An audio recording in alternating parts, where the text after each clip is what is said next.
आशा करती हूँ सब फिट एंड फाइन होंगे। तो दोस्तों आज हम बात करते हैं कि हमें ज़िंदगी में आगे बढ़ना है तो हमें क्या करना है, बाज से सीखना है। अपने बाज देखा है कितना ऊंचा ऊपर उड़ता चला जाता है ना, तो उससे हमें ना एक नहीं दो नहीं चार चार बातें सीखने को मिलती हैं। तो बाज क्या होता है कि ऊपर जाता है, अपने बच्चे को लेके जाता है, ऊपर बहुत ऊंचा चला जाता है, वहाँ से अपने बच्चे को छोड़ देता है। ठीक है, वो दोबारा गिरता गिरता गिरता गिरता नीचे तक आता है। जब वो बिल्कुल ज़मीन के आने लगता है ना, वो बड़ा कोशिश करता है कि मैं पंख फैलाऊं, मैं बच जाऊं, वो करके नीचे आके थोड़ा सा पंख फैला के उड़ने लग जाता है। बाज फिर से आता है, फिर से उसको पकड़ता है, फिर ऊपर लेके जाता है, फिर बहुत ऊंचाई, बिल्कुल ऊंचाई पे हमें दिखे भी ना इतना ऊंचे चले जाता है, फिर उसको बच्चे को छोड़ देता है नीचे। तो बच्चा फिर आता है, पंख फड़ाता रहता है। तो मतलब कि बाज ये उसको तब तक करता रहता है जब तक वो अच्छे से पंख फैला के पूरा उड़ना ना सीख जाए। इसी तरह दोस्तों हमें भी मतलब हम लोग क्या करते हैं, कंफर्ट जोन में आ जाते हैं, तो काम करते रहते हैं, जब थक जाते हैं, फिर जब हमारा काम नहीं बनता हम थक के हार जाते हैं। नहीं, हमें स्ट्रगल करना है। जैसे बाज ने अपने बच्चे को नीचे फेंका, उसको अपनी जान बचाने के लिए उसको स्ट्रगल करना पड़ा। ऐसे ही अगर हमें ज़िंदगी में आगे बढ़ना है तो हमको स्ट्रगल करना पड़ेगा। हमें एक बिल्कुल कंफर्ट जोन में नहीं रहना है। कंफर्ट जोन में स्टार्टिंग में हम होते हैं, लेकिन धीरे धीरे हमें जो और भी एडवेंचर और बहुत सारी चीज़ें हमें रोड़े अटकाते हैं या कोई ना कोई प्रॉब्लम आती है तो उसको फेस करके आगे बढ़ते चले। इसलिए हमें क्या करना है, हमें बाज की तरह ताकतवर बनना है और ऊपर अपनी उड़ान भरते चले जाना। दूसरा आपने देखा होगा कि बाज ना ऊपर से ही देख लेता है कि इतने सारे जानवर जा रहे हैं। ठीक है, बहुत सारे एक बार क्या होता है, बहुत सारी भेड़ें जा रही होती है, तो बाज ना ऊपर से देख लेता है कि कौन सी भेड़ से मेरा और मेरे बच्चे का पेट भरेगा। वो ऊपर से बस एक ही एंगल आता है, सीधा आता है, अपने से 10 गुना ज़्यादा मोटी भेड़ को उठा के ऊपर ले जाता है और उसको मार के खा लेता है। इसका मतलब हमें अपना लक्ष्य एक निर्धारित करना है। हमने क्या सीखा, हमने इससे सीखा कि बाज इतनी सारी भेड़ों में उसने केवल एक लक्ष्य साधा कि मेरे को केवल उस भेड़ को पकड़ना है और उसको अपने शिकार बनाना है। इसी प्रकार से हमें ना बहुत सारे लक्ष्य नहीं बनाने चाहिए कि मैं ये भी करूँगा, मैं ये भी करूँगा, मैं ये भी करूँगा, मैं भी ये करूँगा। इसके कारण क्या होता है, हम लोग फिर हमारा कोई भी काम नहीं बनता, हम हार के बैठ जाते हैं, फिर हम कुछ भी नहीं करना चाहते। इसलिए आप हमेशा कोई भी लक्ष्य बनाओ तो पहले एक निर्धारित करो, उस पर पूरा फोकस, पूरा टाइम उसके ऊपर लगा दो और वही करो। जैसे हमने नेटवर्क मार्केटिंग में हमने कहा कि आज हमें डाउनलाइन पकड़ना है, 10 दिन के अंदर मेरे को 5 डाउनलाइन करनी है। वो किस तरीके से करनी है वो आपको सोचना है और कोशिश करें, कोशिश नहीं पूरी अच्छे से कोशिश करें, उसकी थीम बनाए कि हमें क्या किस प्रकार से उसको जोड़ना है, वो पूरा काम करो और तब तक करते रहो जब तक आपको वो लक्ष्य हासिल नहीं हो जाती, आपकी डाउनलाइंस बन नहीं जाती। जैसे आपने देखा वो अकेला रहकर अपने क्या कहते हैं, अपना भेड़ का अपना लक्ष्य साधा और कर लिया।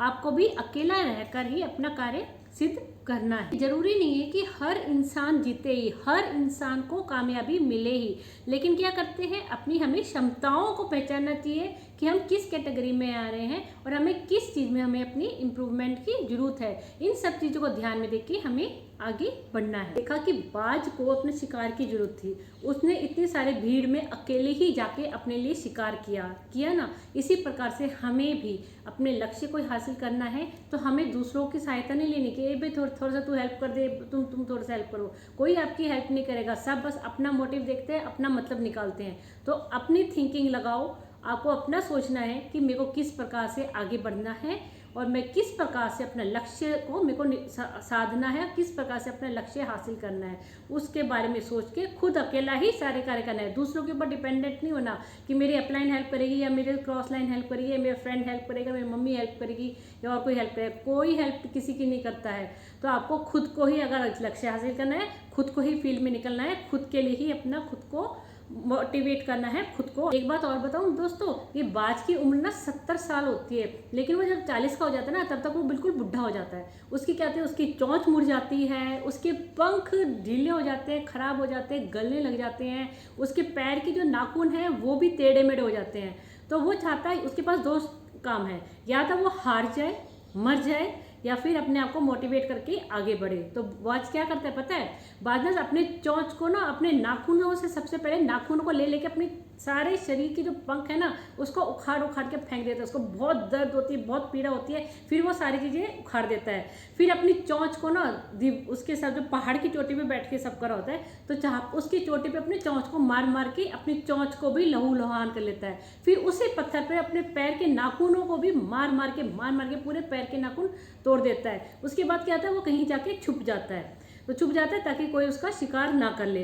तो कुछ 5-6 महीने के बाद उसके दोबारा से उसकी चोंच नई चोंच आ जाती है, उसके नए नाखून आ जाते हैं, उसके नए पंख आ जाते हैं, और फिर वो अपने उसी मिशन पे चल पड़ता है कि मेरे को अपने लक्ष्य साधना है, अपना खुद का पेट भरना है, अपने बच्चों का पेट भरना है। तो इस हम बात से हमें क्या शिक्षा मिली कि हम लगातार हम कोई कोशिश करते रहते हैं, कई बार कहता है हमें उस चीज़ में सफलता नहीं मिली होती है, तो हमें क्या करते हैं, अपने दूसरे न्यू आइडिया क्रिएट करना पड़ता है, और हमें देखना पड़ता है चलो इस लाइन से हमें कहाँ गड़बड़ हुई, हम न्यू आइडियाज़ लेके उसके ऊपर हमें चल पड़ना है और उसके ऊपर हमें सफलता हासिल करनी है। अगर वो भी आइडिया सफल नहीं हुई तो और न्यू आइडियाज़ लेके आओ।